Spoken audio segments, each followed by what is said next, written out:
future isn't something we wait for, it's something we shape right here, right now. From protests to parliament, youth are rising today, and today we hear from one of them. Welcome to the very first episode of the experience here on the Vibes Talk Show. It's a pleasure to have you here on the experience here at the Vibes Talk Show. Yeah, everyone, help me welcome Hon.Tasobya Blessed. How are you doing? I won't say that I'm doing fine because I'll be better in the new Uganda, but I'm just good. Just good. What's the difference between good and fine? When everything is good, life be moving. Yeah. When you say that I'm fine, that means you're fine. Financially, you're fine. Health-wise, you're stable. And of course, even mentally, you're sober. But since that we are in a period of tormentation and of course suffering and misery, Yeah. I will say that I'm just good. I'm not yet fine. First of all, allow me compliment on that. On the way, Yeah. bro. Who's your designer? Because for the times I've seen you, always in suit and very smart. Thank you so much. Big up to my designer, Cyrus Suits, and of course also my little brother is Fever Fashions. Yeah, they always keep me on point. You make us feel like we are not doing enough. We are not too hard working. Depends on the taste of what you want to put on. Yeah, They say the entire is expensive. Yeah, of course it is. Very expensive actually. If you see someone putting on gentle from the pants, actually from the bottom to the top, praise, respect them. How do you maintain that? I think I'm used. I'm used because it's the way to go. Okay, I'm also coming. Say hi to the viewers. All right, hello everyone. Introduce yourself. Hello everyone. My name is Blessed Tasobya, aka Mlema Suju. But in my constituency, I prefer being called Mogusa Nsonga. And of course, I'm a student at Makerere University Business School, pursuing bachelor's degree in travel and tourism management and my third year. And of course, I'm here to Vibes Talk Show. The Vibes Talk Show. Yeah. And of course, I'm so glad to be here. And shout out to everyone who's tuning in to listen to these points of views in our time as a youth. Thank you so much for the host, Mr. Ratif. Glad to be here. Yeah, I'm glad to host you. Actually, I forgot one thing. I'm also contesting for the post of LC3 Councilor, Mukono Central Division. Yeah. And exactly, we are here to talk about that. Surely. Yeah. Who's like? Can you tell us briefly? Can you tell us about you, like a background, where you come from? Are you contest? Yeah, you are the front bearer of Mukono Municipality LC3 Councilor. Yeah. Like, are you raised from there? Like, did you grow up from Mukono? Did they raise you? What? Did you school from there? All right. About my background, I'm a native citizen of Uganda, but most importantly, I'm a resident of Mukono district, which is now I'm in the municipality part where I reside from, but basically basing in what you call Colin Village. And of course that marks my electoral area. I was born at Namilembe Hospital. It is also in Mukono. Way back in 2001. 2001, so you can calculate my age right now. Yeah, that was August 28th, and of course, my mom tells me the day she gave birth to me, she had to foot to and from to the hospital because there was no money to cater for the transportation. And when she came back home, surprisingly, she never had what to eat because my dad had gone somewhere very far, and of course, they couldn't get in touch. My dad has traveled outside the country, and so my mom tells me that she came back and made for me a porridge. And of course, she said that I only breastfed for 3 days. Then the other days I had to go to grow on what we call porridge and milk. At what age was that? Very young. Very young. Very young. Even they start giving people like children. I think this normal milk from the cow's milk when you are about 8 months. So even if you're day one, because imagine a scenario your mom dies. So actually that's why in India they prefer cows or cattle to be mothers because they breastfeed other people. even other animals. Even if a dog dies, they have to be breastfed using the cow milk. Away from that, after my birth, I grew up from Mukono town, and of course I schooled from one of the schools in my nursery. I went to our junior school. From our junior school, I went to Mukono Parents Primary School. From Mukono Parents, I went to Mukono Bishop Central, and from there, that was my primary level. I think my primary level, Mukono High School, Mukono. Then after Mukono High School, I went to Excel. I was expelled because I was stubborn for 1 year. Then after, I went to Nile High School, Mukono. From Nile High School, Mukono, I went to Seta High School, and that's where I did my my senior four from. Then HSC, I went back to Nile High School, Mukono. That's where I started my A-level from. Yeah. So where do you start your political journey from? I started my where does it start? When does it start? Start. Okay. Since my childhood age, I was so ambitious about leadership. Yeah. But unfortunately, the schools where I was, since I was a stubborn chap, they never believed that I can be a good leader. Yeah, because one time I remember when I was in my HSC at Nile High School, I wanted to contest for the post of head prefect. But the must have told me frankly that, you know what, Tasobya, you cannot contest because first of all, you are a desk scholar. Number two, you're so stubborn, you can't be a leader for these students. So all my leadership ambitions were suffocated during my HSC.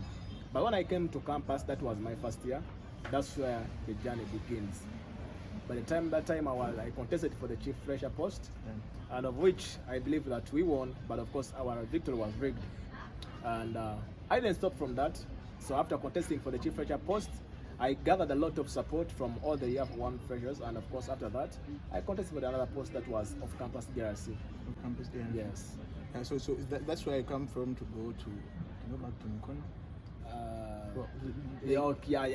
This marked the start of my political journey, from chief fresher to of campus to guild, then to Mukono. Yeah. Like what has been your experience being there? Like your leadership in school, at campus? My experience has been so hectic but overwhelming, but at the same time so educative, because I came when I was a normal student, just like anyone. And people who saw me on the very first day, some of them thought that I was just a mediocre, because according to the way I was dressed, according to the way I was putting on, the way I was speaking, the way I was appearing, I looked to be a comedian. But later on, I turned into a serious politician, and not just a politician, but a radical leader.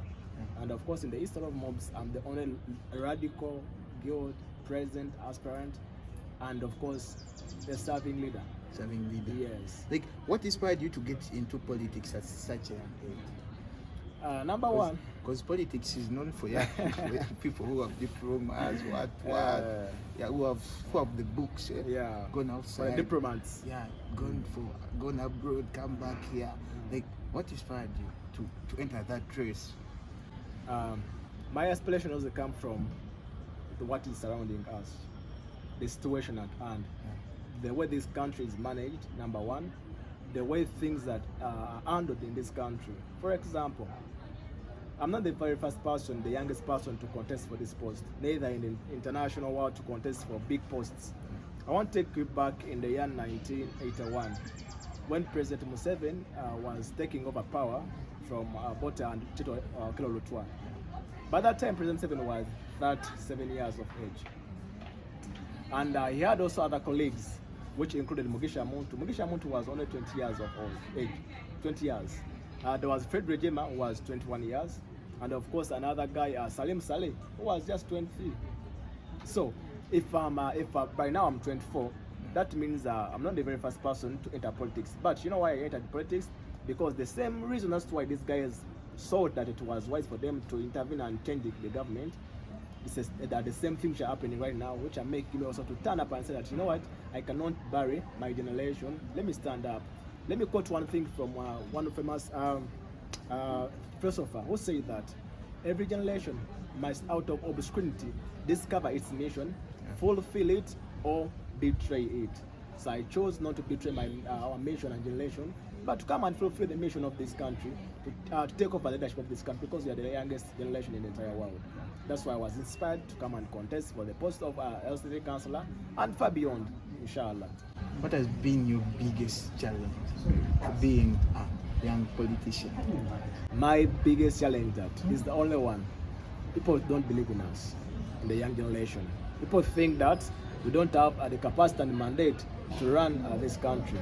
Yet, one thing I do believe, that the problems of this generation can only be solved by the minds of this generation. The reason as to why President Museveni has failed to solve the challenges that we are facing right now, it is because he's outdated. And we don't blame him. He's in a ancient period, and we are living in the present. That's why there's no big bro. That's why we are saying that this battle is between the past and the future. Okay. We are fighting for the future, yet someone wants to take us back to the past. So the challenge we have faced is one that people don't believe that we can, and yet we can't. Yet you can. The power, the energy. Eh? Have you ever faced age discrimination or been underestimated because you're young? Absolutely. For the time when I went for before I answer this question, I had to give an appreciation to our party, National Unity Platform, for believing in the young generation. Because on the day when I went for vetting, all the powers competing with were in 40 years and above. And when I reached there, these guys asked me that, "You young man, what have you come to do here?" Because they thought that I was young, they thought that I could not reason them out, they thought that they would, for us, we know the politics, we know how everything revolves around politics. But this is not about age, it's about capacity, ability, and of course, the minds solve the problems which are at hand. Understanding that my constituency is full of the youth. These guys were doing literally nothing because they are also outed in the ideas, ideology, and minds. So, being this way, part of age, I've always faced that, but that has never been a barrier, an obstacle to my success. And of course, I've always believed in myself more than what the people could tell me, limit me to do. Limit you to do. How do you balance how do you balance, being in Mukono, looking for votes, you studying at the same time? How do you balance all of that? You have your social life. How do you balance all of that? I think there was a famous person who said that, of course, if you cannot manage yourself as an individual, then you cannot be a good human resource manager. So if you cannot manage yourself, if you can't manage well your time as a person, as an individual person, then there's no way you can manage other people. And of course, that's why we always say that leaders are born. I believe in that. I have a lot of heavy task overload that is always I have to do, but of course I have a timetable. So I know by this day, this time I have to be here doing this and that. So I just say easy thing, knowing from Monday to this is school time. From this day to this day, it is campaign time. From this time to this time, I have to be here doing this and that. Of course, I'm always in the right time, at the right place, in the right hours. Yeah. Yes. For the time you have been in leadership, what qualities do you think make a good leader, a good youth leader today? Discipline, number one. Discipline. If you have a discipline, if you are disciplined as a youth leader, there is nothing that can defeat you. Another thing, the anxiety or the thirsty to continue learning, because you don't know it all, of course. So that thirsty for knowledge and wisdom, of course, that makes you a very good leader. Some you think that, for us to be man, we know everything. That's not how things operate or work in the world. Always have the desire to keep on learning new things. Be disciplined, and of course also integrity. How you relate with people. Do you fulfill your promises? If you tell someone that, you know what, I'm going to do this, do you always do that? Okay? Lastly, transparency. Be open. Be open in everything that you do. Be open as a leader. Do not hide anything from your voters or from your friends or from your family, because these are people who are interested with their votes, and of course they demand what you call accountability. So be transparent. If things fail, tell them that I didn't perform well because of A, B, C, D. Or if you do something, it may be you pass a budget, tell them that, you know what, we got this money from the council, and of course you are going to use it to do A, B, C, D for our constituency. Transparency, discipline, and of course the desire or the thirsty for knowledge. Those who seek for knowledge. makes you to be a very great leader. Okay. What do you like? If you weren't in politics, what career would you have pursued? I think I would have been a musician. Other than that, because I'm doing travel and tourism management, I would say by coincidence, and I wanted to be a journalist way back. But then I realized that in the new Uganda, everyone is a journalist. As long as you have your phone, you qualify to be a journalist. So, but because I used to be a musician way back, so that would have promoted my career into music, and of course I would have continued with it. Yeah. What do you think are the biggest challenges, like young youth leaders face today? First of all, young youth leaders face what we call lack of enough resources to finance their operations. We have so great ideas. If you bring a young youth leader and you make them sit down, tell them what the plans they have for their constituents, for their people, you will find that they have rich minds. But unfortunately, they don't have the resources, they don't have the funds to finance their ideologies or their ideas to come on table. Number two, of course, what you talked about it, that thing, people always doubt in our abilities, doubt us. Masobola, can they do this and that? Can they be good leaders tomorrow? Yet, when you look at all leaders, no one just came out of the blue. People have always been leaders from their young age to where they are now. But people don't think that, they don't look back that if Museveni came to power when he was 37, you can also get another president at 37. For them, they think that when you become a president, you have to be 40, 70, and 80s, which is not true. For you to be a councillor, you have to be 30 years. Yet for them, even some of them were councillors when they were 20, 19, even years below that. So therefore, I believe the challenges, people don't believe in us. And lastly, I think as young leaders, as well as ourselves,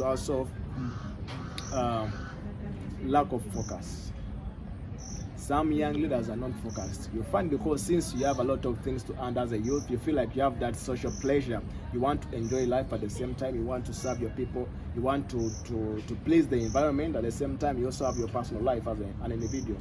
So that contradiction between the two, personal life and of course the social life you'd love to put on table, also becomes a challenge as to the young leaders. And of course, some of them end up letting things be. And since some of them even are poor, they end up giving it in and they join the other side, and they get money. But as for now, for me and my house, we will not do that. We will not do that. Yeah. So taking you back, you said about finances, like funds. Where do you get your finances? The funds. For all my campaigns, I want to put this on record. For all my campaigns, it has been my family, basically my dad. My dad has been there. He has been my strongest pillar of finance and support.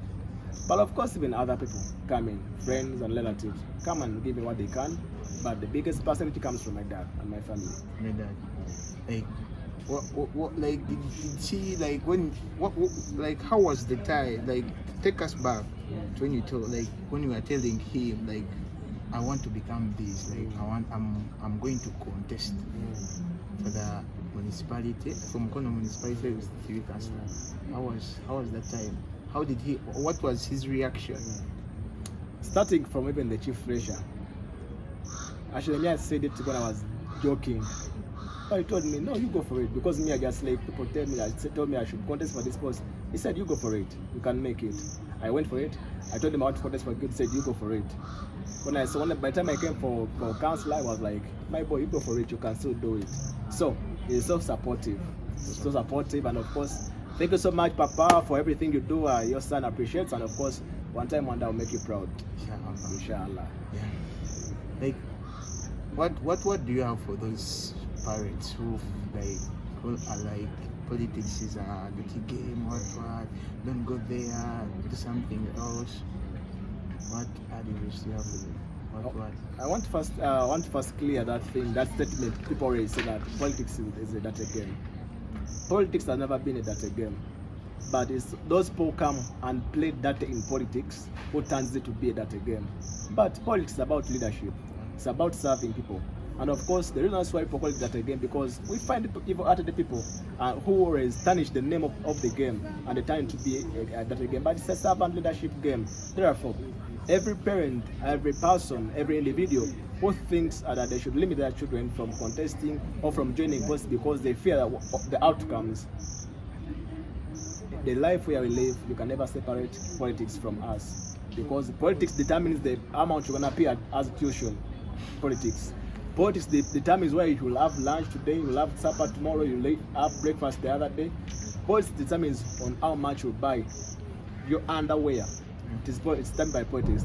Politics determines the way your mother will die, because if you don't construct good laws, your mom can be a victim of an accident, and of course you'll lose a life, or maybe your father or anyone, a person you care about. So for the parents who think that it's bad for their kids to join politics, if you don't join politics, politics will always join you, and they will always find you where you are in your comfortable zone, and they will torture you. So it's up to you to join or let it be, but of course it will always find you. Okay. What's the main issue you are most passionate about addressing? The most issue you are most passionate about addressing. Okay. The most urgent issue I would love to address, if at all I become a good leader, is the gap between a selected group of people with the majority group of people. There is a very, very big gap between the minority and the majority, where I would find that the minority are enjoying the privileges which would have been enjoyed by the majority. So if I happen to become a leader, I will ensure that at least we bring at par those gaps, and of course with that the majority enjoys, and of course the always have to have the minority. The minority always have to suffer, but not the majority suffering for the sake of the return of the minority. Okay. Yeah. Do you think that the youth are well represented in the government? 100% no. Wow. If you look at actually, let me start with the Minister of the Youth. If you know him, Baram something. Yeah. If you know very well, the age bracket for someone to be a youth stops at 35 or 39. How old is Baram? Baram is over 50 years plus. Yeah? I'm not sure of that. So if you said that this government can choose someone to be a youth minister who is 50 years plus, how can you say that youth are represented? If this country has 70% of youth and you only have one youth MP, one youth MP.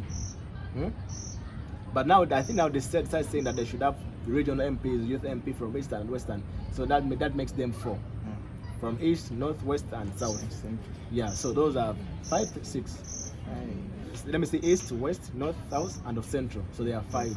But the number of the youth, if we are 45 million, the youth always are like something like 38 M, and they only have 5 representatives in the parliament. So what can they bring on board? Even if they are voting, maybe it's an electoral college vote. If they are voting for something, that percentage can never win an election in the parliament. 5 can never win 500 MPs plus. So this government has deliberately ignored the youth, because it's youth are threat to this government. Okay, so that's why when they say a young generation rising, they always try so much to suffocate that young generation. That's why when the boy came into politics, everyone was surprised. They are not planned, they are not prepared for him. And the reason that's why you see different countries contesting, and of course the Gen Z are rising, like from Kenya, Cameroon, Madagascar, and of course now it's happening in Nepal. It's because of one thing: the youth are not represented well in the current generations, because people who are leading these countries are still locked up in the ancient, or what you call the Merino time, and yet we are in what you call Gen Z period time. So my answer is the youth are not well represented, and of course we also demand for our rights as a youth to be represented, because we deserve the best. We are the greatest stakeholders of these countries. Of course, starting with Uganda, we are the greatest stakeholders of this country. So we need to be represented financially, if it's about financial, economically, socially, politically, and everything. Yeah, let the youth also get a chance to serve their country, which they love most. Many young people feel disconnected from politics. How do you plan to change that? They feel disconnected.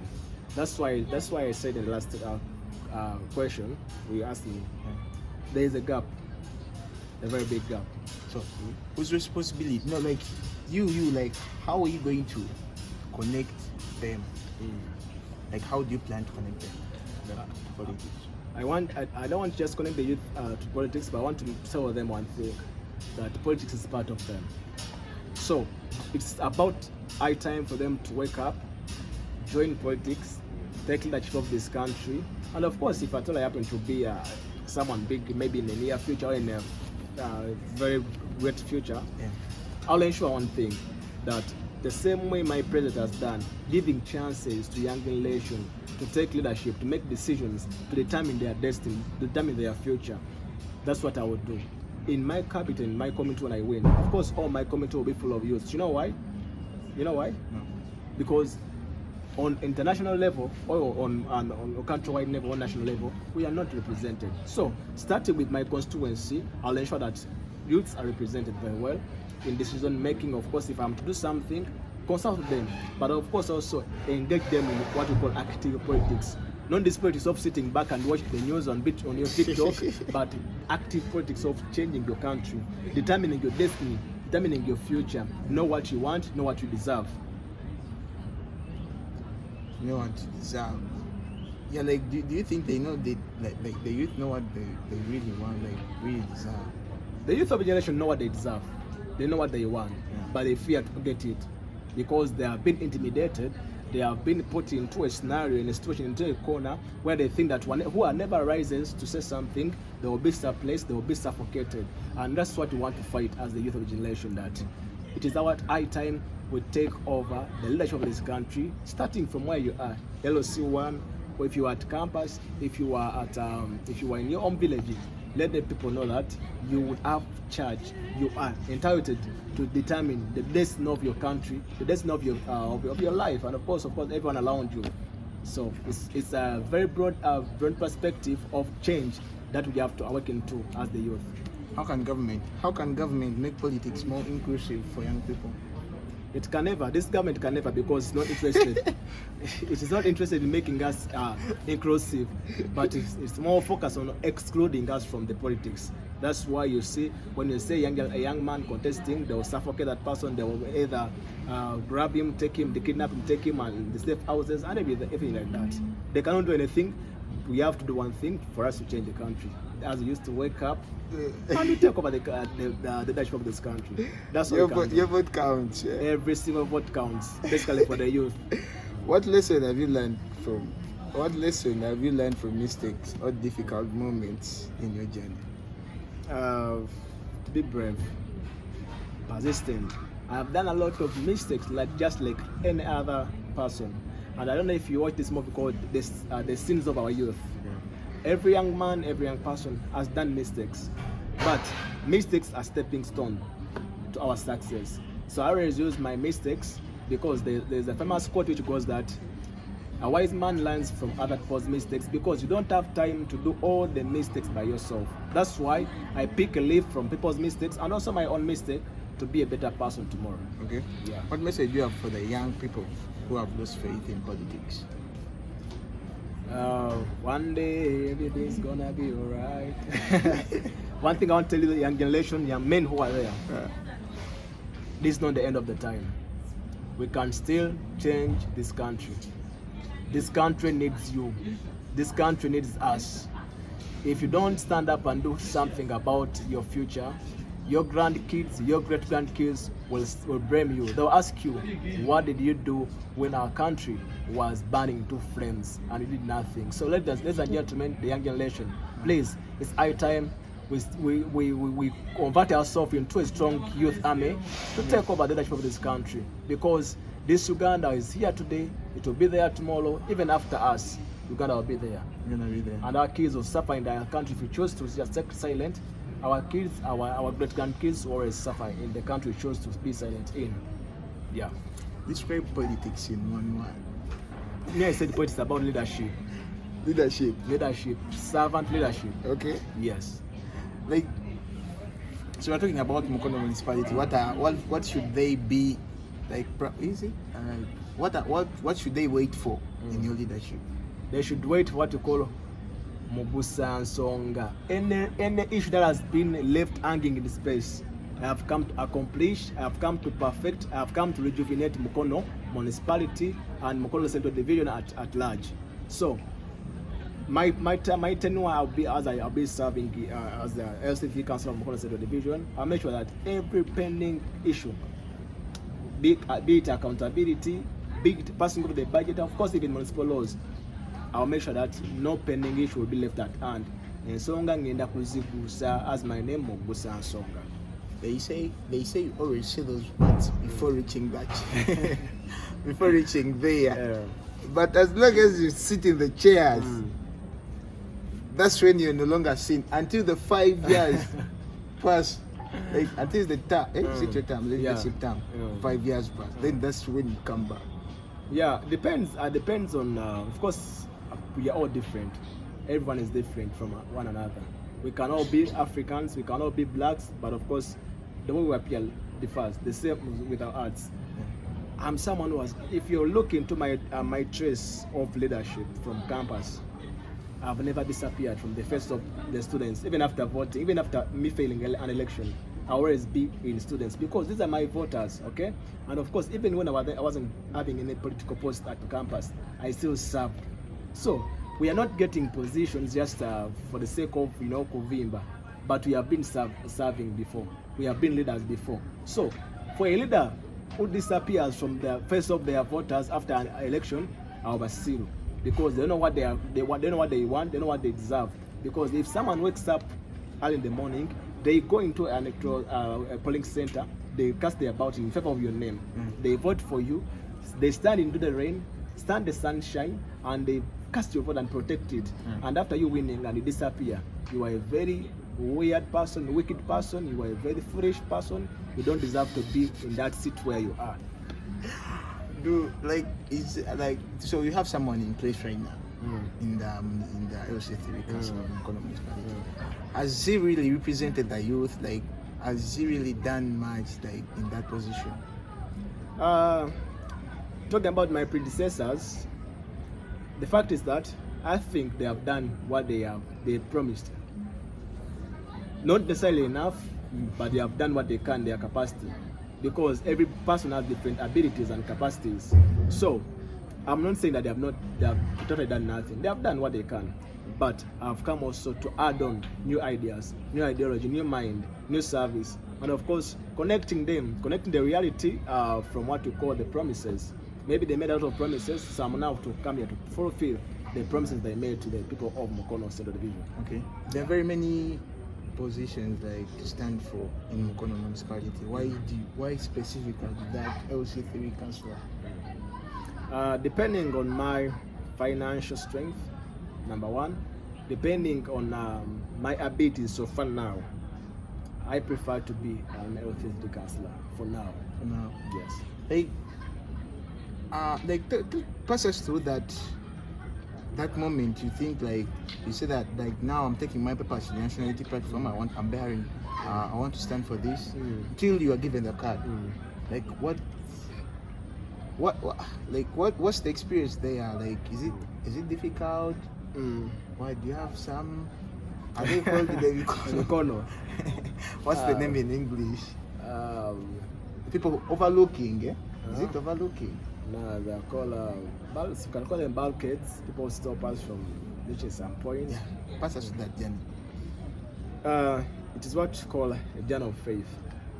Because when you look at the nomination paper, actually when you look at the list, I was the last on the list. Yeah. I took my forms when they put an extension to bring in more. Let me ask, how many were there? We were 6, and I was the last on the list. Actually, my name was just even fixed down there. But the Bible says that even the last one become the first one. So I was the last to apply for the post. Okay, and of course it was full of highs and ups. And of course when I went for the vetting, as I told you, that's me, what have you come to do here? The incumbent, the one I took the card from was a personal assistant, a member of parliament.